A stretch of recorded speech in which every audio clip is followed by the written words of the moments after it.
અમરેલી કેન્દ્રીય ગૃહ અને સહકાર મંત્રી અમિત શાહ આજે અમરેલી જિલ્લામાં આગમન લાઠી તાલુકાના દુધાળા ગામ નજીક આવેલ ગુજરાત ગૌરવ સરોવરનું લોકાર્પણ સ્થળે પહોંચ્યા। થોડીવારમાં અમિત શાહ સભા સ્થળે પહોંચી સભા સંબોધશે। હરિકૃષ્ણ ગ્રુપ અને દોડકિયા ફાઉન્ડેશન દ્વારા નિર્મિત 4 કરોડના ખર્ચે સરોવર તૈયાર કર્યું। નાયબ મુખ્યમંત્રી હર્ષ સંઘવી, ઉર્જા મંત્રી કૌશિક વેકરિયા, મંત્રી જીતુ વાઘાણી સહિત ધારાસભ્યો સાંસદ સહિત નેતાઓ ઉપસ્થિત રહ્યા।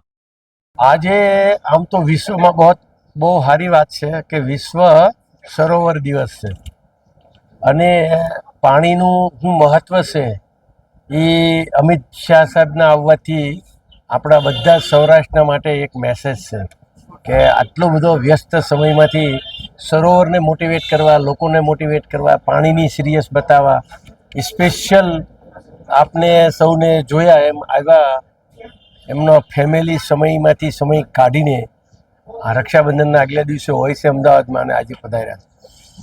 એટલે પાણી અને બહુ ગમે પણ છે અને પાણી માટે આપણા દેશની બહુ જરૂરિયાત પણ છે।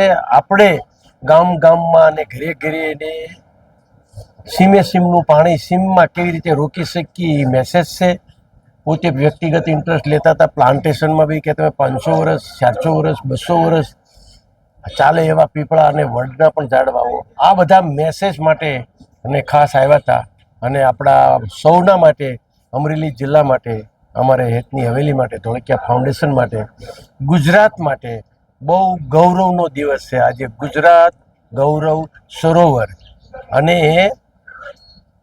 આજે સરોવર દિવસ ઉજવવામાં આવે છે વિશ્વમાં, વર્લ્ડ વોટર લેક ડે એમ સરોવર દિવસના દિવસે જ ઓપનિંગ કર્યું। આનાથી મોટી આપણા માટે ઘટના ના હોઈ શકે અને અમે લોકો ખુશ છીએ। જે અમે સપના જોયા હતા 2 વર્ષથી, 2 વર્ષ પહેલાં કીધેલું હું એક સરોવરનું ઓપનિંગ કરવા આવીશ। આજનો દિવસ, આજની ઘડી આપણે એમના માટે જ એમને કીધું હતું 5 સરોવર તમને ઉપરથી દેખાય એવું સરોવરનું આપણે લોકેશન બનાવશું અને એનું ઓપનિંગ